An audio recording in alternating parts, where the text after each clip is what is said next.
गोविंद जय जय गोपाल जय जय गोविंद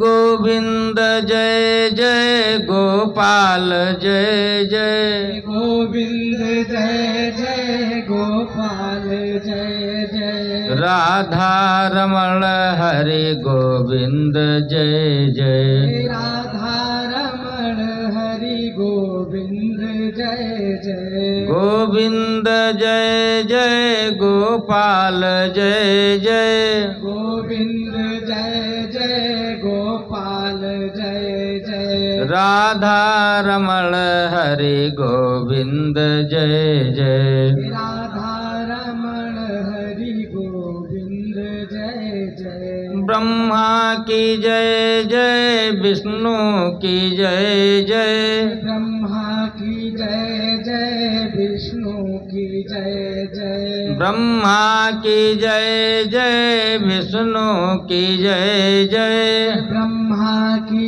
जय जय विष्णु की जय जय उमापति शिव शंकर की जय जय उमापति शिव शंकर की जय जय हे उमापति शिव शंकर की जय जय उमापति शिव शंकर की जय जय राधा की जय जय रुक्मणी की जय जय राधा की जय जय रुक्मणी की जय जय हे राधा की जय जय रुक्मणी की जय जय राधा की जय जय रुक्मणी की जय जय मोर मुकुट बंसी वाले की जय जय मोर मुकुट बंसी वाले की जय जय हे गंगा की जय जय यमुना की जय जय गंगा की जय जय यमुना की जय जय हे गंगा की जय जय यमुना की जय जय गंगा की जय जय यमुना की जय जय सरस्वती त्रिवेणी की जय जय सरस्वती तेरे बेड़ी की जय जय राम की जय जय श्याम की जय जय राम की जय जय श्याम की जय जय हे राम की जय जय श्याम की जय जय राम की जय जय श्याम की जय जय हे दशरथ कुंवर चारो भैया की जय जय दशरथ कुंवर चारों भैया की जय जय हे दशरथ कुंवर चारो भैया की जय जय दशरथ कुंवर चारों भैया की जय जय गोविंद जय जय गोपाल जय जय गोविंद जय जय गोपाल जय जय राधा रमण हरि गोविंद जय जय राधा रमण हरि गोविंद जय जय बोलिए सच्चिदानंद भगवान के श्री हनुमान जी महाराज की श्री सुखदेव जी महाराज की श्री परीक्षित जी महाराज की परमाध्यक्ष स्वयं प्रभु ब्रजेंद्र नंदन नंद नंदन श्याम सुंदर की पावन सुखद गोद में बैठकर उन्हीं के भुवन पावन गौरव गाथा का श्रवण लाभ सप्ताह ज्ञान यज्ञ के माध्यम से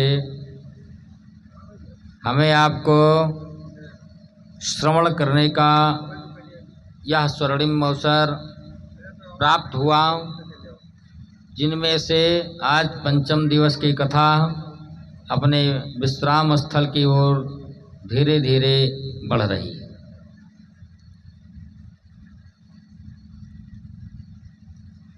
अभी हो सकता है कि बहुत लोगों के कानों तक पहुंच भी नहीं पाई और विश्राम की ओर बढ़ रही।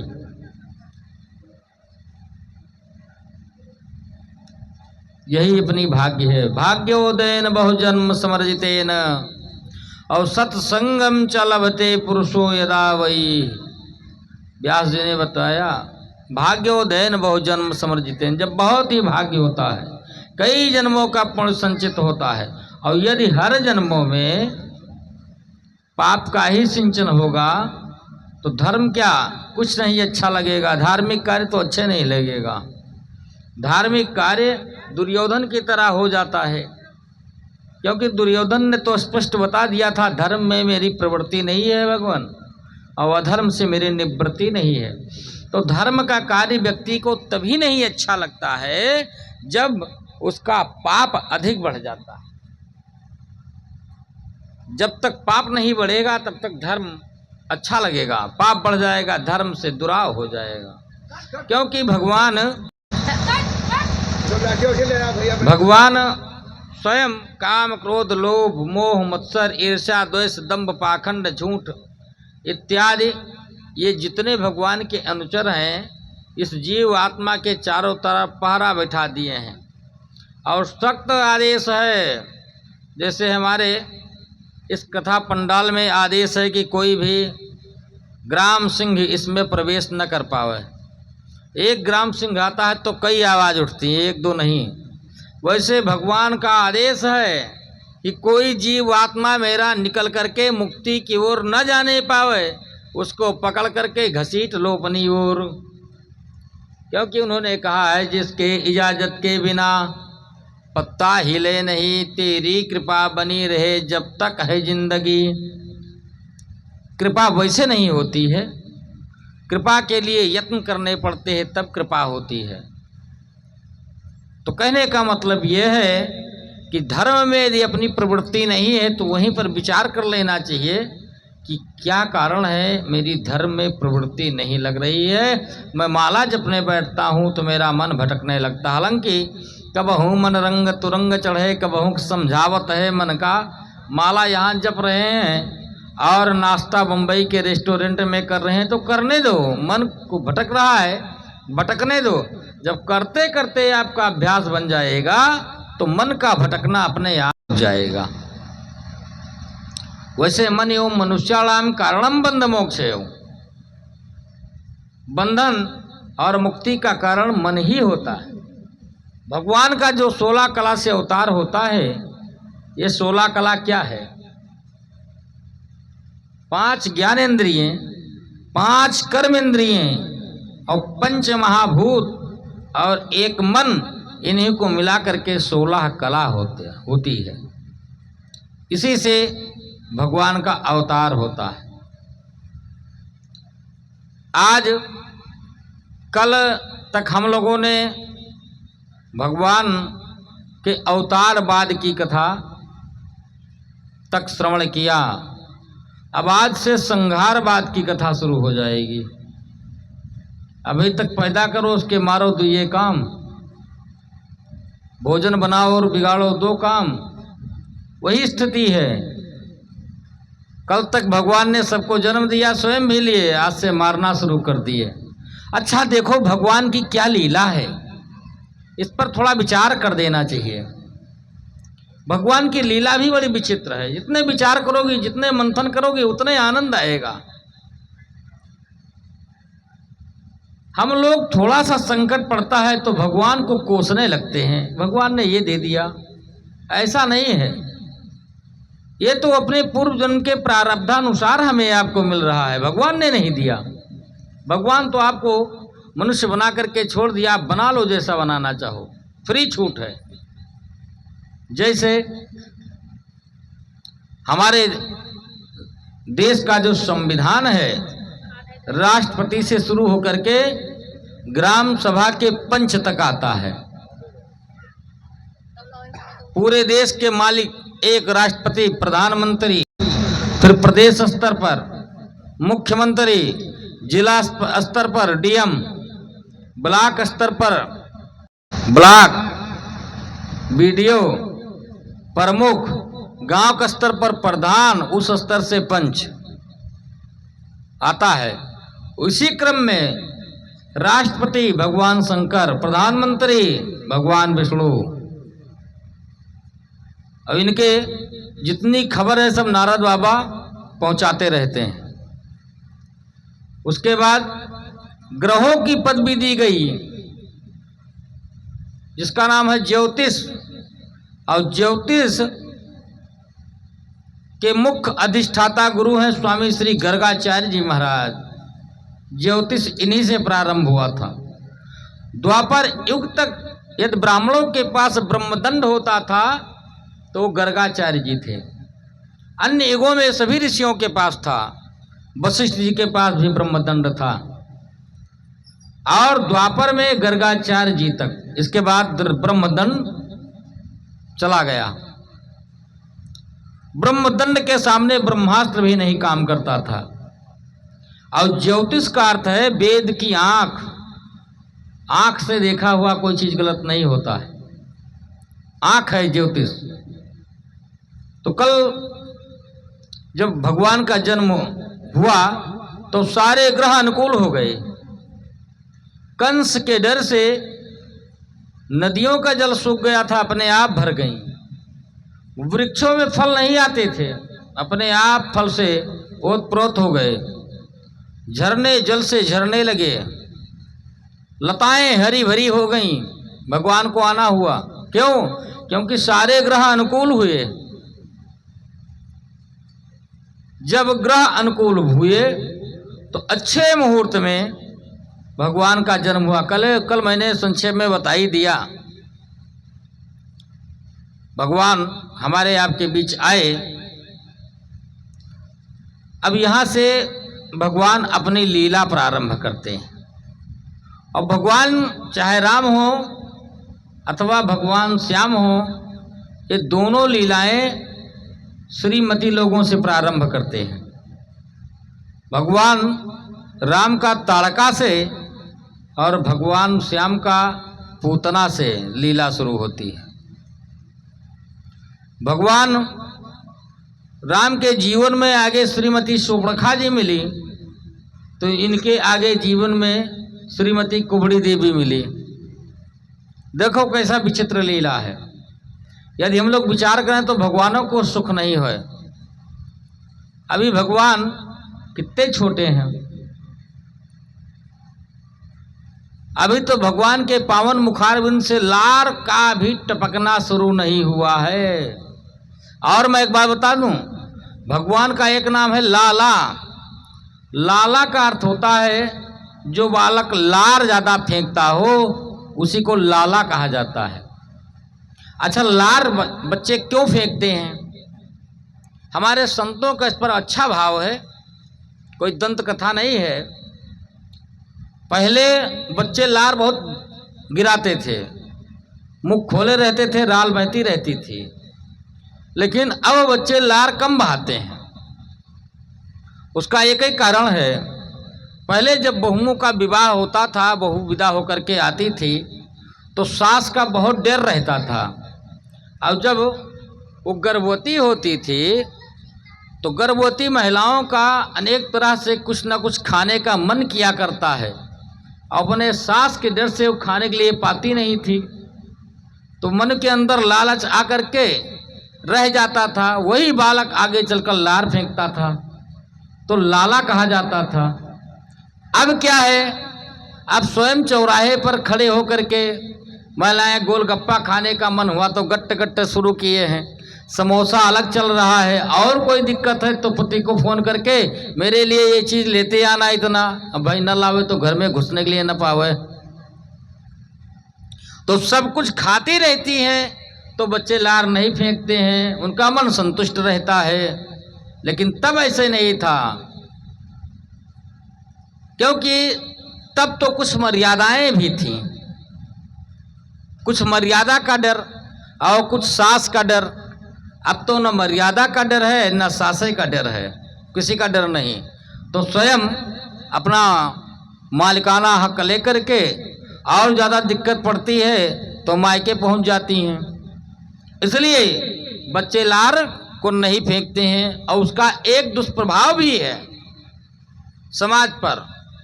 लार जब अधिक बनती थी तो शरीर में जो ब्लड खून का संचार होता था पतला होता था, तेज चलता था, जल्दी लोगों को शुगर ब्लड प्रेशर नहीं होता था। भाई जिसको लार ज़्यादा बनेगी वही फेंकेगा। अब लार उतना चूंकि बनती नहीं है तो ब्लड प्रेशर, शुगर इत्यादि अनेक प्रकार के रोग भी उत्पन्न हो गए। ये रीजन भी है उसका मतलब। तो इसलिए लाला कहा जाता था भगवान को। भगवान का एक नाम लाला भी था, और जब तक नामकरण नहीं हो जाएगा तब तक भगवान लाला के नाम से ही जाने जाएंगे। इसलिए कहने का मतलब, ये मोबाइल लाओ तब शुरू करिए। कहने का मतलब यह है कि कुछ भ्रांतियां, कुछ कृतियां फैली हुई हैं। मोबाइल वो भ्रांति और कुरीति को, समाज को सुधारने का काम यदि शास्त्र नहीं करेगा तो शस्त्र नहीं कर पाएगा। शस्त्र मतलब जानते हैं? शस्त्र मतलब जैसे लाठी डंडा, कट्टा बंदूक, अस्त्र शस्त्र, ये मतलब। तो यदि शास्त्र नहीं सुधार सकता है तो शस्त्र नहीं सुधार पाएगा। अस्त्र शस्त्र समाज को नहीं सुधार सकता है। तो कम से कम हम लोग पढ़े लिखे हैं, तो यदि अधिक ना सुधार सकें तो स्वयं सुधर जाएं। स्वयं सुधरेंगे तो जग सुधरेगा। इसी क्रम में देखिए एक इतिहास आता है। पिता की आज्ञा पालन करने में भगवान परशुराम ने अपने 4 भाइयों सहित अपनी मां का वध कर दिया था। क्यों? 2 मिनट में देख लेते हैं। भगवान परशुराम का 5वां अवतार हुआ 4 कला से। भगवान परशुराम जी आए माता रेणुका के गर्भ से जमदग्नि ऋषि से। माता सत्यवती नंदन श्री जमदग्नि ऋषि थे। ये सत्यवती के पुत्र थे।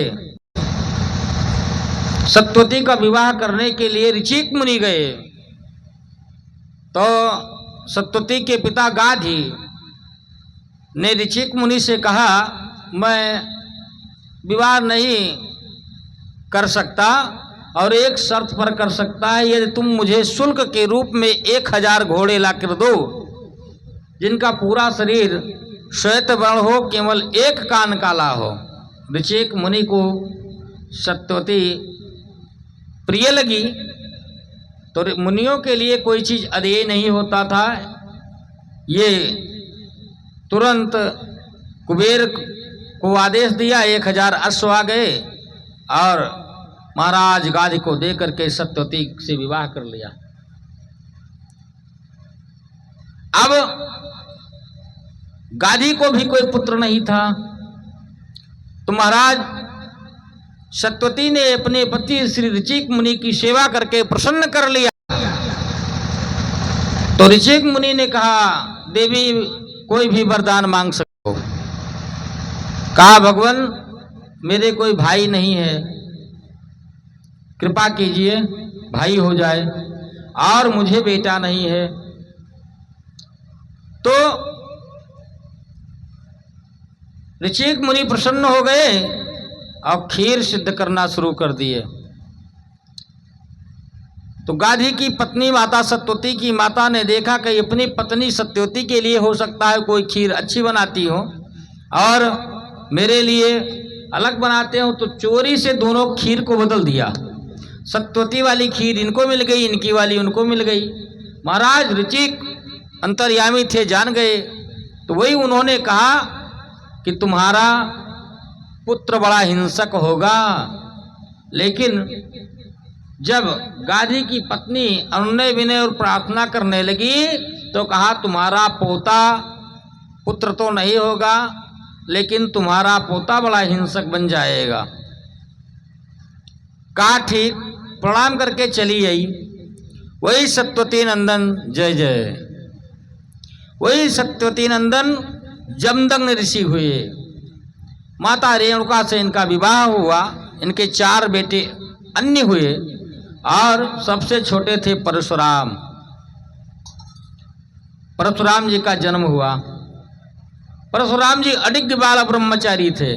अब तो हमने एक सीरियल में यहां तक देखा कि परशुराम जी से भी एक लड़की से प्यार करवा रहे थे। रे राम, पहले विवाह होता था तब प्रेम होता था। अब पहले प्रेम होता है तब विवाह होता है बाद में। पहले विवाह तब प्रेम, अब लव तब मैरिज। बड़ी समस्या उत्पन्न हो गई। अडिग बाल ब्रह्मचारी परशुराम जी। संन्यास आश्रम में लिखा गया कि काठ की स्त्री हो छूने से पाप लग जाता है। बताओ, सन्यासियों में वर्णन है काठ की स्त्री को भी नहीं छू सकते हो, जो द्वादशा तिलक इत्यादि करता हो, जो सन्यासी हो। अब ऐसा सीरियल वाले चौपट किए हैं। यही तो अच्छा सबसे बड़ी कमी पिक्चरों में है, लेकिन पिक्चर से भी एक शिक्षा मिलती है। हम लोग पिक्चर को ध्यान में रखें तो चलते रहें दिन भर। महाराज परशुराम अडिग बाल ब्रह्मचारी हुए, पिता के परम भक्त हुए। एक बार इनकी माता रेणुका नदी पर जल लेने के लिए गई, और जब जल लेने के लिए गई तो वहाँ एक गंधर्व चित्ररथ था, अपनी स्त्रियों के साथ जल क्रीड़ा कर रहा था। ये देखने में थोड़ी मगन हो गई। श्री शुकाचार्य जी महाराज भागवत में तो यहाँ तक कह दिया कि इनका थोड़ा मन विचलित हो गया था। बिना पाप के दंड नहीं होता है। जब तक पाप नहीं होगा तब तक दंड नहीं होगा। पाप करने पर ही दंड होता है। मन के अंदर थोड़ा विकार आ गया। शरीरम व्याधि मंदिरम, यह शरीर ही विकार से उत्पन्न होती है। इससे विकार उत्पन्न हो जाए तो कोई बड़ी बात नहीं, लेकिन विकार को स्वीकार कर लेना बड़ी बात है। दुनिया जानती मेरा जन्म कैसे हुआ, लेकिन उसको कहा नहीं जा सकता है। यद्यप शुद्धम लोक विरुद्धम तो न कथनीयम न करणीयम, लेकिन इस विकार को स्वीकार कर लेना श्रेष्ठ है। विकार उत्पन्न हो बड़ी बात नहीं, विकार आ गया। इधर जमदग्नि ऋषि अग्निहोत्र के लिए बैठे हुए थे। समय निकला जा रहा था। अग्निहोत्र का एक समय है, और दैनिक अग्निहोत्री अब मिलते नहीं। अग्निहोत्री मतलब जो नित्य हवन करने वाला हो, देव आहुति करने वाला हो, उनको अग्निहोत्री कहते। अग्निहोत्रियों को सूतक नहीं लगता है, मात्र 3 दिन का सूतक लगता है। अग्निहोत्र करने वाला व्यक्ति कभी अग्निवास इत्यादि ना देखे, कोई दिक्कत नहीं। अग्निहोत्र की बहुत बड़ी विशेष महत्व है शास्त्र में, लेकिन दैनिक अग्निहोत्र होना चाहिए। अब साल भर में 4-6 आहुति कर दे तो उसको अग्निहोत्र नहीं कहते। अग्निहोत्र का विशेष महत्व है। जमदग्नि ऋषि अग्निहोत्र के लिए बैठे थे। पहले के ऋषि इतने सिद्ध क्यों होते थे? यही कारण था कि वो दैनिक अग्निहोत्र करते थे, और चाहे जैसे जिस क्रम में जो साधना कर देते थे सिद्ध हो जाता था। महाराज जमदग्नि ने देख लिया अपने दिव्य दृष्टि से, तो उन्होंने अपने सभी पुत्रों से कहा इसका शीश काट लो, इसको मार डालो। सारे पुत्रों ने मना कर दिया, लेकिन जब परशुराम जी का नंबर आया तो परशुराम जी चूंकि भगवान के अवतार थे ही, इन्होंने तुरंत फरसा उठाया और एक दार से प्रारंभ कर दिया। अपने 4 भाई और माता सहित शीश काट करके रख दिया अलग। शीश कट गया, पिताजी प्रसन्न हो गए। चूंकि अपने पिता महाराज जमदग्नि का प्रभाव महाराज परशुराम जानते थे, इसलिए शीश काट के रख दिया। जमदग्नि ऋषि ने कहा बेटा मैं बहुत प्रसन्न हुआ तुमसे, वर मांगो। कहा पिताजी मेरे भाई सहित मेरे माँ को जीवित कर दीजिए, साथ ही यह ध्यान इनको न रहे कि मैंने इनके साथ यह कार्य किया है, इनका शीश मैंने काटा है। भगवान जमदग्नि ने तथास्तु कह दिया तो लगता था 4 भाई सहित इनकी माँ अभी सो करके उठी है। ऐसा प्रभाव। अब परशुराम जी आश्रम में रह करके अपने पिता की आज्ञा का पालन करते थे। इनके पास एक गाय थी जो मनोअनुकूलित फल देने वाली थी।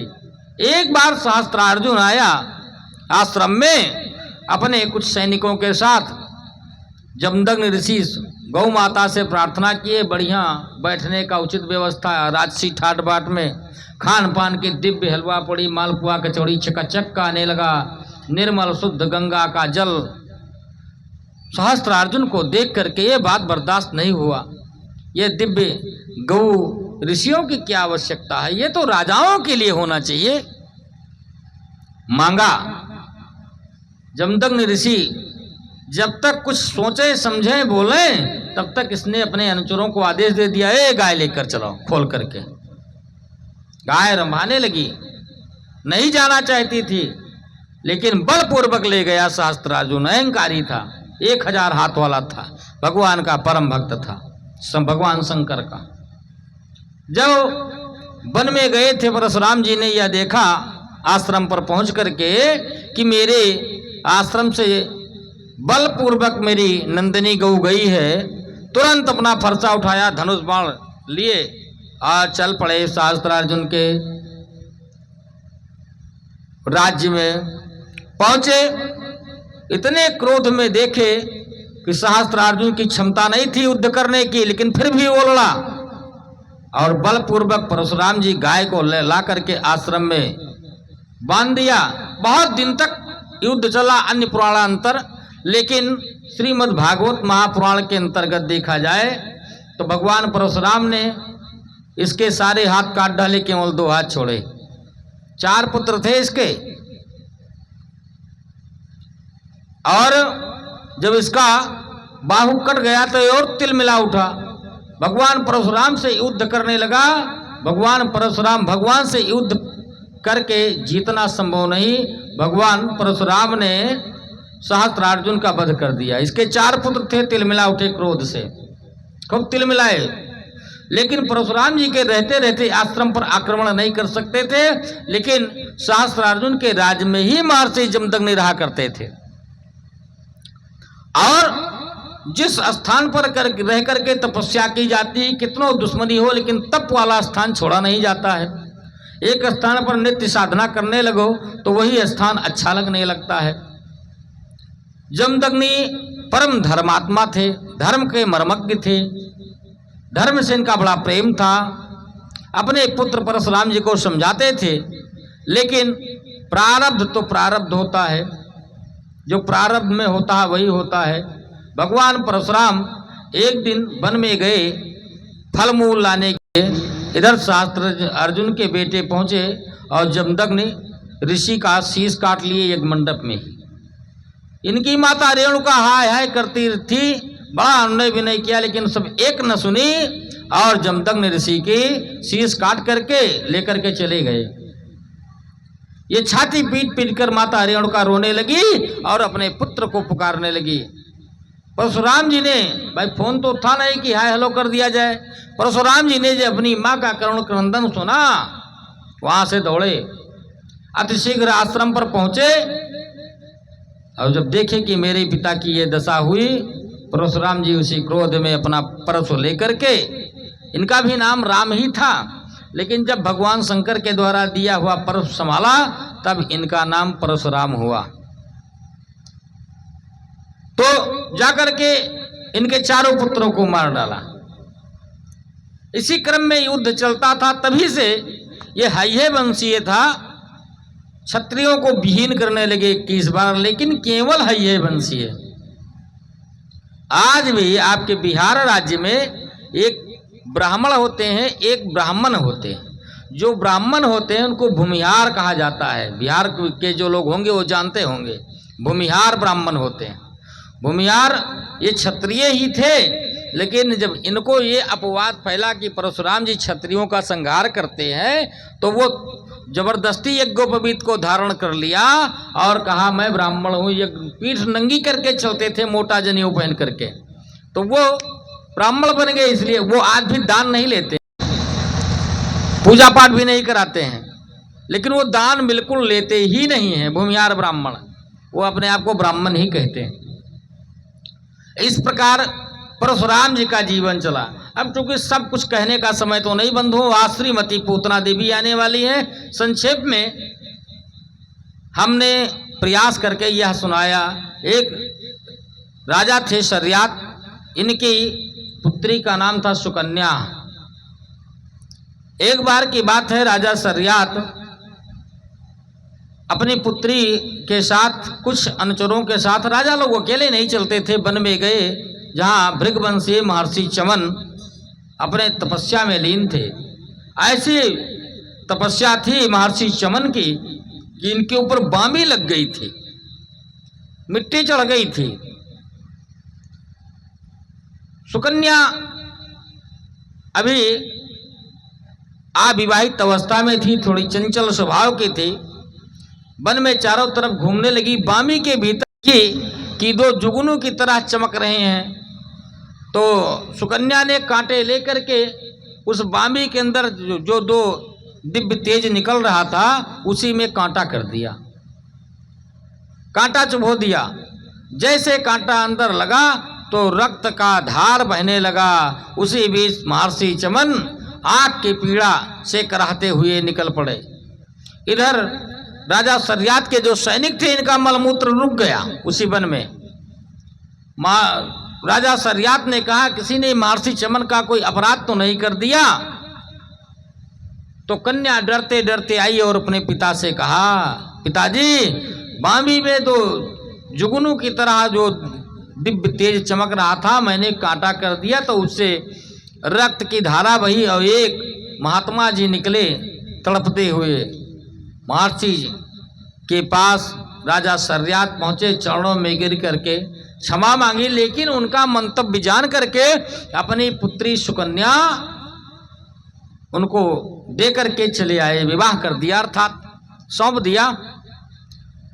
अब सुकन्या तो अभी 28 वर्षीय थी और महर्षि चमन 80 वर्षीय हो गए थे, झुर्रियां पड़ गई थी, वयोवृद्ध हो गए थे, लेकिन परम तपस्वी थे। एक बार की बात है, आश्रम में बैठे थे, आंखों से दिखता तो था नहीं, सुकन्या इनकी सेवा में लगी हुई थी। जब आंखों से इनको नहीं दिखता था, सुकन्या ही सेवा करती थी। उसी बीच सुकन्या परम सुंदरी थी। उसी बीच अश्विनी कुमार उस आश्रम में पधारे। जो 33 कोट देवता लोग हम लोग कहते हैं ना, तो उसमें से 2 अश्विनी कुमार भी हैं। कोट का मतलब होता है प्रकार, मतलब 33 प्रकार के देवता। कोट का अर्थ होता है करोड़। जैसे लवण मतलब अश्व भी होता है, घोड़ा, और लौण मतलब नमक भी होता है। तो शब्दा नाम अनेक अर्थ, एक शब्द के अनेक अर्थ होते हैं। तो महर्षि की सेवा में लीन रहती थी और इसी बीच अश्विनी कुमार पहुंच गए। जब अश्विनी कुमार आश्रम पर पहुंचे तो देवी सुकन्या की तरफ से इनकी आवभगत स्वागत सत्कार, अर्घ्य पूजा इत्यादि अर्पण किया गया। आसन दे करके बैठाए। महर्षि चमन ने उनसे निवेदन किया कि आप लोग देवताओं के वैद्य हैं, समर्थ हैं। जिस प्रकार नवती स्त्रियां नवयुवक पुरुष को चाहती हैं, मुझे वैसे बना दीजिए, नहीं तो मेरी पत्नी की आकांक्षा अधूरी रह जाएगी। और यज्ञ से सोमपान का भाग आपका जो देवराज इंद्र के द्वारा हनन किया गया है, मैं उसको दिलवाऊंगा।